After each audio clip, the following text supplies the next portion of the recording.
நான் அனுப்புகிறேன்.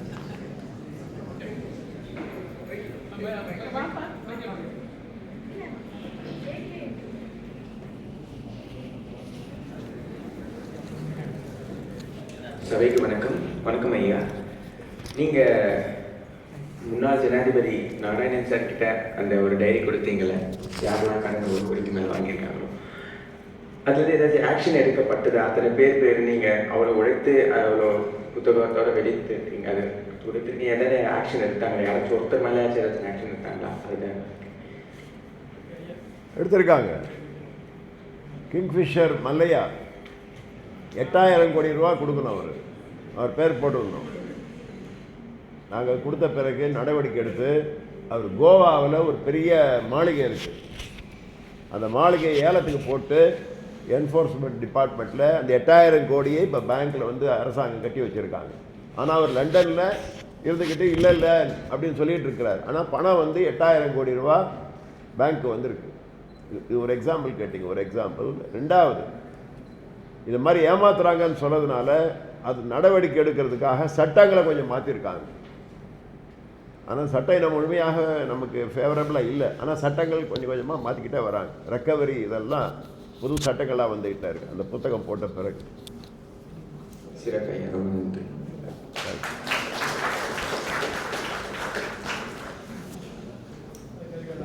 Sir, we have one more question. Please. So, what the non-performing assets? There are the accumulation of non-performing assets amount to our economy. What this money will be? Where will this money will be going, sir? Again, sir, but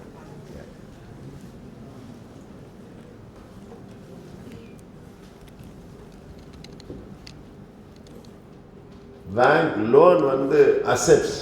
ஏன்னா பேங்க்குக்கு asset, பேங்க்கில் நாங்கள் கடன் கொடுத்துருக்குறோம், so அது எங்கள் சொத்து, அது திரும்பி வரணும் அப்படின்ட்டு. ஆனால் இது பேரே புதுசாக இருக்குது. அவர் சொன்னார் நான் பர்ஃபார்மிங் அசெட்ஸ் இருக்காது. அந்த கடன் திரும்பி வரலன்னா அது அசெட் இல்லை, லைபிலிட்டி. ஆனால் அது வந்துட்டு டெக்னிக்கலாக அது நான் பர்ஃபார்மிங் அசெட் அப்படின்னு சொல்கிறாங்க. நாங்கள் அதை சொல்கிறது பேட் லோன், கெட்ட கடன், கெட்டு போயிடுச்சு, அது திரும்பி வரதில்லை. ஆனால் அந்த பேர் சொல்லக்கூடாது அப்படிங்கிறதுனால அவங்க புதுசாக கண்டுபிடிச்சிருக்காங்க நான் பர்ஃபார்மிங். அது ஒன்று. ரெண்டாவது, எல்லா பேங்க்லேயும் if you give loan some loans will not come. 100 loan கொடுக்குறோன்னா 100 லோனும் வராது. காரணம் பல காரணங்களுக்காக கடன் வாங்குறாங்க.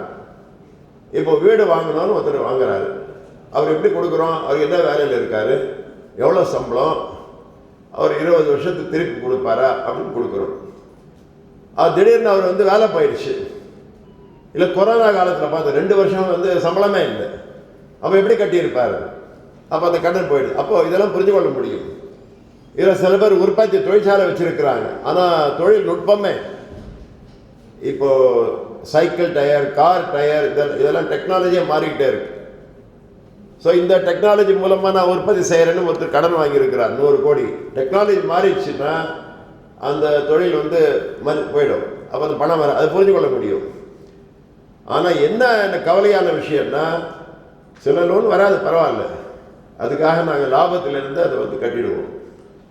அது மாதிரி விவசாயி இருக்கிறாரு, விவசாயி வந்து மழையை நம்பி அவன் வந்து கடன் வாங்குறாங்க. மழை பெஞ்சு வந்து விவசாயம் வந்து கொடுத்துட்டு போகிறான். ஏமாற்ற மாட்டாங்க விவசாயிகள்லாம், முதலாளிகள்லாம் ஏமாத்துறாங்க, பெரிய முதலாளிகள். விவசாயி ஏமாத்துறது தள்ளுபடி பண்ணுவாங்களா? காரணம் என்னென்னா அவங்க கட்டுப்படி ஆகுறது. அப்போ அது வந்து கட்டலைன்னா புரிஞ்சு கொள்ள முடியுது.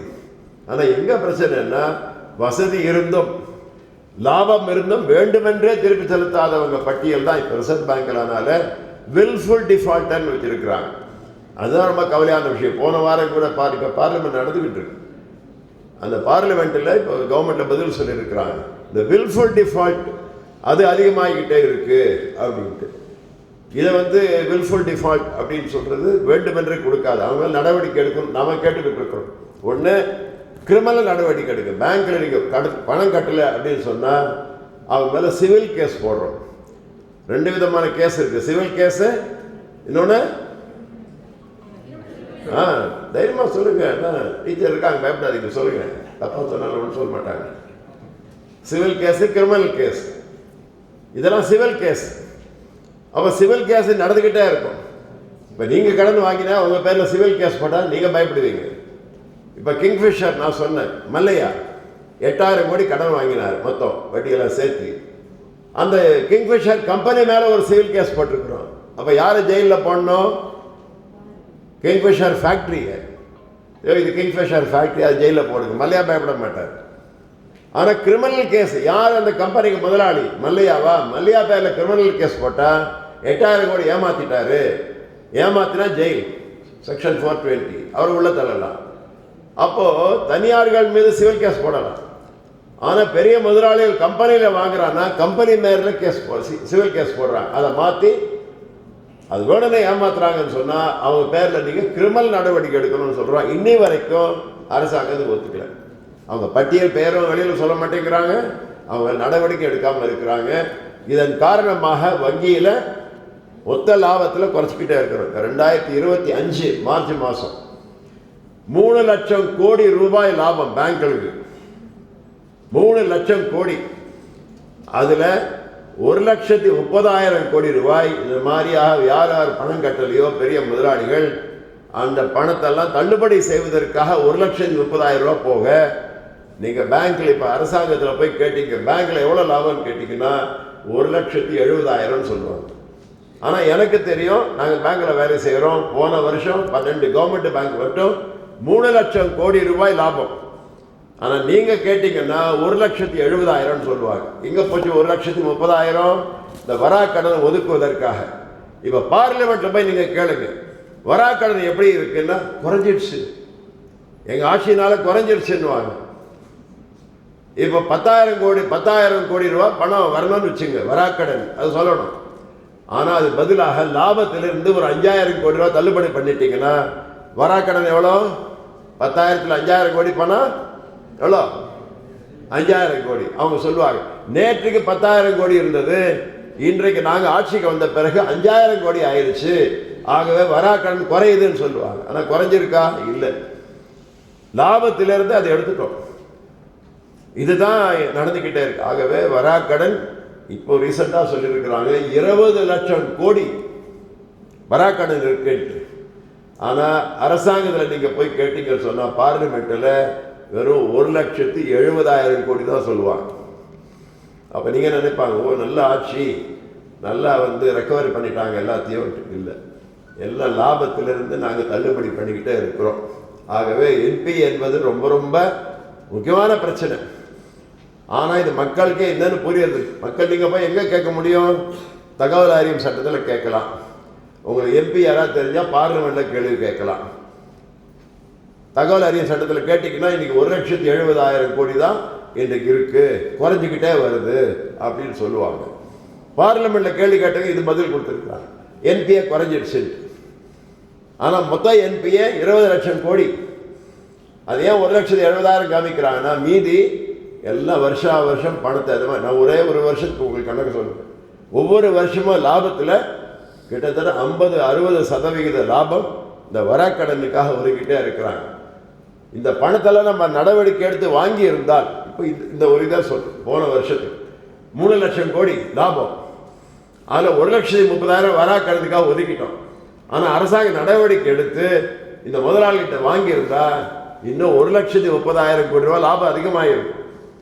அப்போ அரசாங்கத்துடைய வங்கிகளுக்கு 1,30,000 கோடி ரூபா லாபம் அதிகம்னு சொன்னால் அது எவ்வளவு செலவு பண்ணலாம்? ஒன்று, நீங்கள் மக்களுடைய சேமிப்புக்கு வட்டி கூட கொடுக்கலாம், சர்வீஸ் சார்ஜஸை குறைக்கலாம், இன்னும் குறைவான வட்டியில் எல்லாரும் கடன் கொடுக்கலாம். இல்லை அரசாங்கத்திட்ட கொடுத்து எல்லா இடங்கள்லையும் இன்றைக்கு கிராமங்களில் பள்ளிகள் கட்டலாம், மருத்துவமனைகளில் கட்டலாம், ரோடுகள் எவ்வளவு பண்ணலாம். 1,30,000 கோடி ரூபா எங்கள் துறையில் மட்டுமே.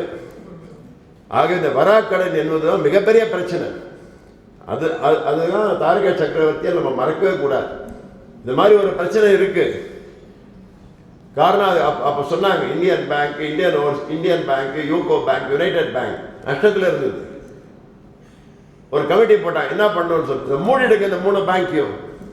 தாரக சக்கரவர்த்தி சொன்னார், ஏன் மூடணும்? என்னங்க பிரச்சனை? நஷ்டம். ஏன் நஷ்டம்? வராக்கடன் வரல. யார் வராக்கடன்? யார் அந்த கமிட்டியில் இருக்கிறானோ அவனை ஒரு வராக்கடன் ஆள், டாட்டாவுடைய ஈரானின்ற ஆள். அவனை நடவடிக்கை எடுக்காம அவன் சொல்கிறான்ட்டு பேங்கை மூடுறீங்களே. இந்த மிகப்பெரிய போராட்டங்கள் நடத்திய பிறகு இன்னைக்கு இந்தியன் பேங்க்கு இந்தியாவிலேயே சிறந்த பேங்காக மாறி இருக்கு அப்படின்னா அன்றைக்கி அந்த போராட்டினதுனால தான். இல்லைன்னா நீ மூடி இருப்பாங்க. அவர்னால தான் இன்றைக்கி அது பெரிய போராட்டம் நடந்தது. ஆகவே வராக்கடன் என்பது ரொம்ப ரொம்ப அவசியமான பிரச்சனை. ஆனால் அதை மூடி மூடி மூடி மூடி அரசாங்கம் மறைக்கிறாங்க. ஆனால் உண்மை, வருஷா வருஷம் மக்கள் பணத்தை வைத்து வங்கிகளை பேங்கை நடத்திக்கிட்டு இருக்கிறோம். அதில் வரக்கூடிய லாபத்தை வைத்து அதை நாங்கள் இன்னைக்கு ரைட்டாக பண்ணிகிட்டே இருக்கிறோம். இது தகவல்.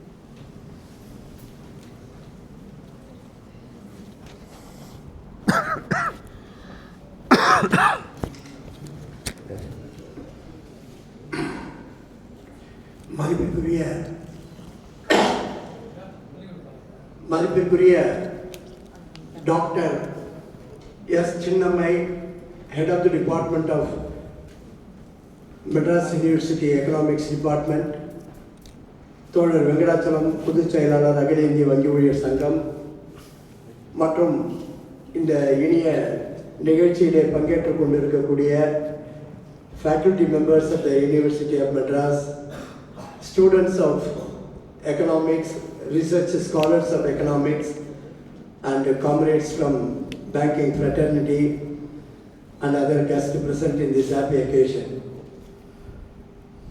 தோழர் வெங்கடாச்சலம் அவர்கள் இன்றைய தினம் நம்மிடையே மிக சிறப்பாக மிக முக்கியமான ஒரு துறையாக இருக்கக்கூடிய பேங்கிங் இண்டஸ்ட்ரி, அது எக்கனாமிக் டெவலப்மெண்ட்டுக்கு எந்த வகையில் உறுதுணையாக இருக்கின்றது என்பதை பற்றியும், அந்த பேங்கிங் இண்டஸ்ட்ரியில் இருக்கக்கூடிய சேலஞ்சஸை பற்றி மிக சுருக்கமாக நம்மிடையே எடுத்து வைத்திருக்கின்றார். ஆனால் பேங்கிங் இண்டஸ்ட்ரி என்பது ரொம்ப பெரிய வாஸ்ட் சப்ஜெக்ட், ரொம்ப வைட்டல் இண்டஸ்ட்ரி. ஒரு நாட்டினுடைய வளர்ச்சிக்கு வங்கித்துறை என்பது முக்கிய பங்காற்றக்கூடிய ஒரு துறை. இப்போ டாலருடைய மதிப்பு வீழ்ச்சி அடைகிறதெல்லாம் நம்ம பார்த்து கொண்டே இருக்கின்றோம். தினம் தினம் இன்றைக்கு தொலைக்காட்சியில் அதை பற்றி செய்தி வந்து கொண்டிருக்கின்றது. இந்திய நாடு விடுதலை பெறும் பொழுது ஒரு அமெரிக்க டாலர் வாங்க வேண்டும் என்று சொன்னால் நாம் கொடுக்கக்கூடிய இந்திய ரூபாயினுடைய மதிப்பு என்பது வெறும் 3 ரூபாய் 30 காசாக இருந்தது 1947ஆம் ஆண்டில். ஆனால் இன்றைக்கு ஒரு அமெரிக்க டாலரை நாம் பெற வேண்டும் என்று சொன்னால் இந்திய ரூபாய் 94 ரூபாய் கொடுத்தால்தான் நமக்கு ஒரு அமெரிக்க டாலர் கிடைக்கும். அப்போ எந்த அளவுக்கு இந்திய ரூபாயினுடைய மதிப்பு என்பது வீழ்ச்சி அடைந்திருக்கிறது என்பதை நாம் பார்க்கலாம். ஆனால் எக்கனாமிக் டெவலப்மெண்ட் ஏற்படுகிறதா என்று சொன்னால் கட்டாயம் ஏற்படுகிறது. அது வங்கியின் கடன் கொள்கையின் மூலமாக ஏற்படுகிறது. அதற்கு முக்கியமான ஒரு குறியீட்டு என்று எடுத்துக்கொண்டால் credit deposit ratio, CD ratio. இப்போ தமிழ்நாட்டை எடுத்துக்கொண்டால் இந்தியாவிலேயே அதிகமான சிடி ரேஷியோ எந்த ஸ்டேட்டில் இருக்குன்னு பார்த்தா தமிழ்நாட்டில் தான் அதிகமான சிடி ரேஷியோ இருக்குது. 126% சிடி ரேஷியோ இருக்குது. அப்போ தமிழ்நாட்டில் இருக்கக்கூடிய மக்களிடமிருந்து பெறக்கூடிய டெபாசிட் 100 ரூபாய்னா 100 ரூபாய் தாண்டி 126 ரூபாய் நம்ம கடனாக கொடுக்கின்றோம். அதன் காரணமாகத்தான் இன்றைக்கு தமிழ்நாட்டில் தொழில் வளர்ச்சி என்பது அதிகமாக இருக்கக்கூடியதை கண்கூடாக பார்க்கின்றோம். அதே போல இந்தியாவிலேயே குறைவான சிடி ரேஷியோ எந்த மாநிலத்தில் இருக்கிறது என்று எடுத்துக்கொண்டால் பீகார் மாநிலத்தில் தான் மிக குறைவான சிடி ரேஷியோ இருக்கு. பீகார் மாநிலத்தினுடைய கிரெடிட் டெபாசிட் ரேஷியோ என்று எடுத்துக்கொண்டால் 50லிருந்து 55% இருக்கின்றது. ஆக அந்த மாநிலத்தில் குறைக்கக்கூடிய டெபாசிட்டை கூட தமிழ்நாடு போன்ற மற்ற மாநிலங்களில் அந்த டெபாசிட் தொகையை பயன்படுத்தக்கூடிய அளவுக்கு சிடி ரேஷியோ உயர்ந்திருக்கிறது. இதெல்லாம் சில மாநிலங்கள் இதற்காக அஜிடேட்டும் பண்ணுறாங்க. அண்டை மாநிலமாக இருக்கக்கூடிய கேரளாவை எடுத்துக்கொண்டால் கேரளா கவர்மெண்ட்டே they are expressing their concern about the lowest CD ratio in the state of Kerala. அதற்கு என்ன காரணம் என்று எடுத்துக்கொண்டால் கேரள மாநிலத்தில் தொழில் வளர்ச்சி என்பது மற்ற மாநில தமிழ்நாட்டில் இருப்பது போன்ற தொழில் வளர்ச்சி என்பது கேரளாவில் இருப்பாததின் காரணமாக அங்கே கடன் அதிகமாக கொடுக்கக்கூடிய வாய்ப்பு இல்லாமல் இருக்கின்றது. அதே சமயம் இப்போ தமிழ்நாட்டில் அதிகமான சிடி ரேஷியோ இருக்கிறதுனால பார்த்தோம்னா இப்போ நிறைய பீகாரிஸ் அண்டை மாநில நிறைய வெளி மாநிலத்தில் இருக்கக்கூடியவர்கள் தான் இன்னைக்கு தமிழ்நாட்டில் இருக்காங்க. அப்போ bank plays a very vital role in economic development என்பதை நாம் ரொம்ப ஈஸியாக நம்ம புரிந்து கொள்ளலாம். ஆனால் பேங்கிங் இண்டஸ்ட்ரிக்கு நிறைய சேலஞ்சஸ் இருக்குது. அது வந்து central government banks are coming under the purview of the government of India, அவர்களுடைய கொள்கைகள். இப்பொழுது நாங்கள் எல்லா கூட்டங்களிலும் நாங்கள் சொல்லுவோம், ஆட்சிகள் மாறினாலும் காட்சிகள் மாறவில்லை என்று. ஏனென்றால் ஏற்கனவே இருந்த யூபிஏ கவர்மெண்ட், இன்றைக்கு இருக்கக்கூடிய என்டிஏ கவர்மெண்ட் யாராக இருந்தாலும் அவங்களுடைய நோக்கமெல்லாம் பிரைவேட்டைசேஷன் அப்படின்றதுல இருக்குது. எதற்காக பிஸ்னஸை வந்து கவர்மெண்ட் பண்ணணும்? They are simply telling it is not the business of the government to do business. Business என்று சொன்னால் பிஸ்னஸ் மென் பண்ணணும். அதற்கென்று ஒரு கம்யூனிட்டி இருக்கு, அதாவது கார்பரேட் ஹவுசஸ், தொழில் அதிபர்கள், அவங்க தான் பிஸ்னஸ் பண்ணணும். அதனால இந்த பேங்க்ஸையும் அவங்க கிட்ட கொடுத்துடலாம் அப்படின்ட்டு. ஆனால் பேங்க்ஸை வந்து பிரைவேட்டைஸ் பண்ணாங்க அப்படின்னு சொன்னால் சாதாரண ஏழை எளிய மக்களுக்கு கடன் கிடைக்காது. இப்போ தோழர் CH வெங்கடாச்சலம் அவர்கள் பேசும்போது சொன்னார், அகில இந்திய வங்கி ஊழியர் சங்கம் எடுத்த முயற்சியின் காரணமாக திருமதி இந்திரா காந்தி அம்மையார் அவர்கள் இந்திய நாட்டினுடைய பிரதமராக இருக்கும் பொழுது வங்கிகள் தேசியமயம் என்ற ஒரு உன்னதமான ஒரு கொள்கையின் அடிப்படையில் சட்டம் கொண்டு வந்தாங்க. இன்னைக்கு அதுக்கு நிறைய அச்சுறுத்தல் இருக்கு.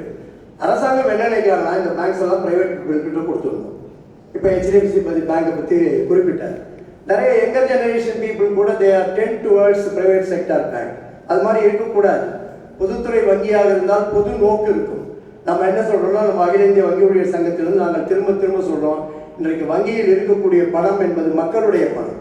மக்களுடைய பணம் மக்களுக்கு சென்றடைய வேண்டுமே தவிர சாதாரண தனிப்பட்ட கார்ப்பரேட் முதலாளிகள் சூறையாடுவதற்காக இதை பயன்படுத்தி கொள்ளக்கூடாது என்று நாங்கள் கோரிக்கை வச்சிருக்கோம்.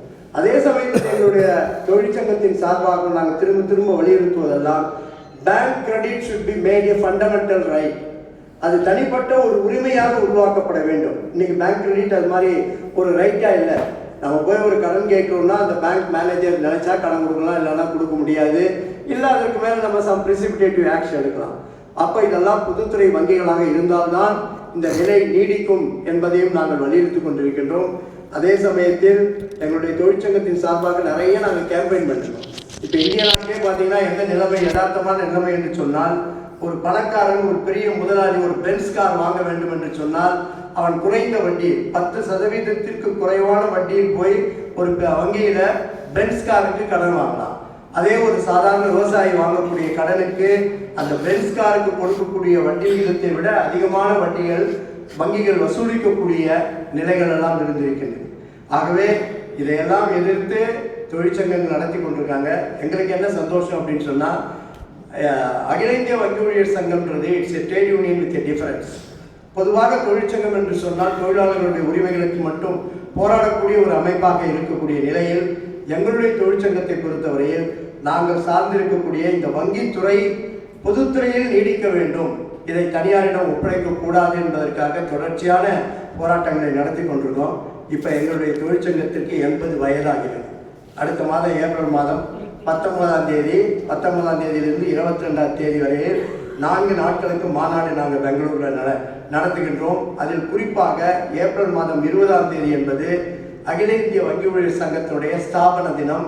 அன்றைய தினம் அடுத்த மாதம் ஏப்ரல் 20ஆம் தேதி என்பது 80 ஆண்டுகள் கடந்து 81வது ஆண்டில் அடியெடுத்து வைக்கக்கூடிய ஒரு நிகழ்வாக அது அமையும். அப்போ 80 வருட பாரம்பரியத்தை கொண்ட ஒரு தொழிற்சங்கம் சென்னை யூனிவர்சிட்டியில் எங்களுடைய தலைவரின் பெயரில் இந்த என்டோமெண்ட்டை கிரியேட் பண்ணி, எங்களுக்கு ரொம்ப சந்தோஷம் என்ன அப்படின்னு சொன்னால், AIBA has created endowment at Jawaharlal Nehru University in the name of comrade Parwana. அதே போல் கல்கட்டா ஜாதவ்பூர் யூனிவர்சிட்டியில் இந்த நேம் ஆஃப் காம்ரேட் பிரபாத்கர். அங்கெல்லாம் இப்போ வந்து சில பொலிட்டிக்கல் சிச்சுவேஷன், சேஞ்ச் பொலிட்டிக்கல் சிச்சுவேஷன்னால ஜவஹர்லால் நேரு யூனிவர்சிட்டி பற்றி உங்களுக்கு தெரியும். இப்போ ஜவஹர்லால் நேரு யூனிவர்சிட்டியில் என்டோமெண்ட் இருந்தாலும் they are not conducting that endowment lecture at Jawaharlal Nehru University. அதே போல் வெஸ்ட் பெங்கால்லையும் பொலிட்டிக்கல் கிளைமேட்லாம் நிறைய சேஞ்ச் ஆயிடுச்சு. ஜாதவ்பூர் யூனிவர்சிட்டிலையும் அந்த என்டோமெண்ட் லெக்சர் என்பது நடைபெறாமல் இருக்கக்கூடிய சூழ்நிலையில் சென்னை பல்கலைக்கழகத்தில் தொடர்ச்சியாக ஆண்டுதோறும் எந்தவித தடங்கள் இல்லாமல் தொடர்ச்சியாக நடத்தி கொண்டிருக்காங்க. அதுக்கு குறிப்பாக டாக்டர் சின்னம்மை அவர்கள், நாங்கள் மறந்துட்டா கூட அவங்க மறக்காம இந்த நிகழ்ச்சியை மார்ச் மாதத்திற்குள்ளாக நடத்த வேண்டும். 2025-26 அது வந்து தட் எண்ட்ஸ் பை 31 மார்ச், அதனால் 31 மார்ச்சுக்குள்ளே நடத்த வேண்டும் என்று பெருமுயற்சி எடுத்து மற்ற ஸ்பீக்கர் வர்றதோட நீங்களே வந்து பேசினா ரொம்ப நல்லா இருக்கும். ஏன்னா Venkatachalam knows about practical banking. மற்றவங்க வந்து ஒரு தியரிட்டிக்கல் பேங்கிங் தான் கொடுப்பாங்க. எல்லோருக்கும் தெரியும் தியரிட்டிக்கல் பேங்கிங்னா simple banking, accepting deposits from the public and giving credit to the public is the principles of banking. ஆனால் ப்ராக்டிக்கல் பேங்கிங் எடுத்தோம்னா அதில் நிறைய டைமென்ஷன்ஸ் இருக்குது. இப்போ ஒரு தோழர் கூட கேட்டார், நீங்கள் இதெல்லாம் சொல்கிறீங்களே அரசாங்கம் என்ன நடவடிக்கை எடுத்தார்? நாங்கள் தொழிற்சங்க ரீதியாக நடத்திய போராட்டத்தின் காரணமாகத்தான் வங்கியில் வராக்கடனாக இருக்கக்கூடிய தொகையை வசூலிப்பதற்கு டெட் ரிகவரி ட்ரைபுனல் என்ற அமைப்பு உருவாகியது எங்களுடைய முயற்சியின் காரணமாக. டெட் ரெக்கவரி அப்பல் ட்ரிபுனல் என்பது உருவாக்கியதும் எங்களுடைய முயற்சியின் காரணமாக. இப்போ இந்திய நாட்டில் ஒரு சட்டம் இருக்கு, ஃபியூஜிட்டிவ் எக்கனாமிக் அஃபெண்டர்ஸ் ஆக்ட். இந்தியாவில் ஒரு வங்கியில் கடன் வாங்கிவிட்டு வாங்கிய கடனை திரும்ப செலுத்தாமல் அவன் வெளிநாட்டுக்கு தப்பி ஓடிவிட்டான் என்று சொன்னால் அவனை இந்திய நாட்டுக்கு திரும்ப கொண்டு வருவதற்கு உரிய சட்டம் என்பது உருவாக்கப்பட்டிருக்கிறது. அந்த சட்டம் வந்து ஃபியூஜிட்டிவ் எக்கனாமிக் அஃபெண்டர்ஸ் ஆக்ட். இப்போ கூட நீங்கள் பத்திரிகையில் பார்த்துருப்பீங்க, அம்பானி என்று சொன்னால் எல்லோருக்கும் அம்பானி பெரிய பணக்காரர். ஆனால் அதிலேயே ஒரு அம்பானி வந்து ஃப்ராட் அம்பானியாக இருக்கார். பத்திரிகையில் பார்க்குறோம், முகேஷ் அம்பானி, அனில் அம்பானி. திருபாய் அம்பானி அப்பா, அவருக்கு பிறந்த 2 மகன்களில் ஒருவர் முகேஷ் அம்பானி, இன்னொருவர் அனில் அம்பானி. முகேஷ் அம்பானி பெரிய சாம்ராஜ்யம், ஆனால் அனில் அம்பானி வங்கிகளில் கடன் வாங்கிவிட்டு திரும்ப செலுத்தாமல் இன்றைக்கு அவருக்கு லுக் அவுட் நோட்டீஸ் போட்டு இந்திய நாட்டிலிருந்து அவர் எவ்வளவு கோடி வேணாலும் வச்சிருக்கலாம், இந்திய நாட்டிலிருந்து விமானத்தில் வெளிநாட்டுக்கு பயணம் செய்ய முடியாது, கப்பலில் பயணம் செய்ய முடியாது. எனக்கு நான் ஞாபகம் இருக்கு, அவர் தன்னுடைய மனைவிக்கு பிறந்த நாள் பரிசாக ஒரு சொகுசு கப்பலை வாங்கி மனைவிக்கு அளித்தார் Anil Ambani.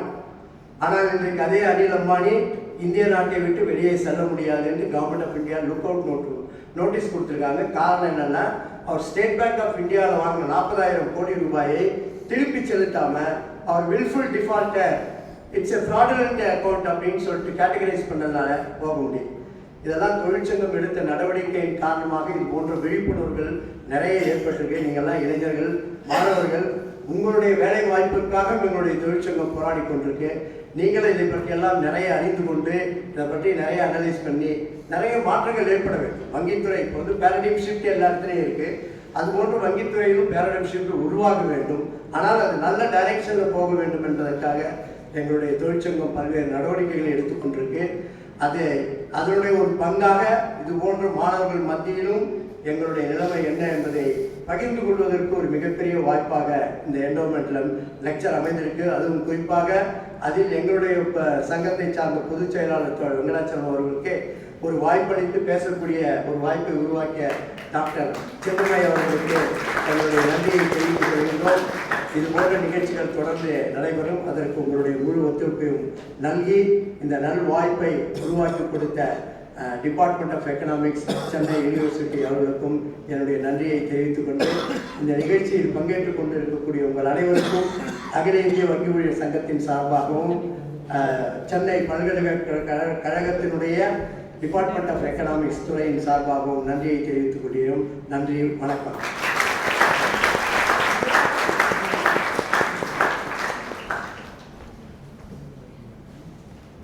Thank you so much, sir. It was equally insightful and inspiring as the keynote address. Now I request the gathering to rise up for the national anthem.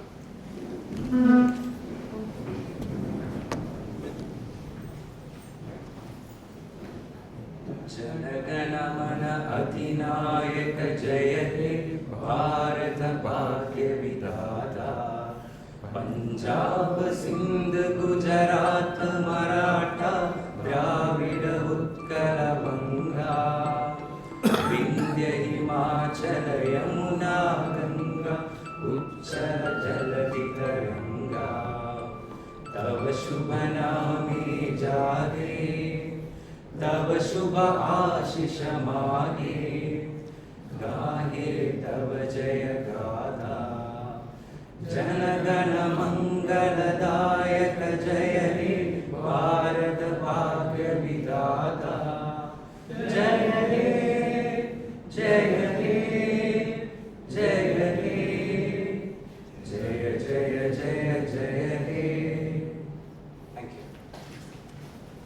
Thank you so much. Thanks, brother. Excellent.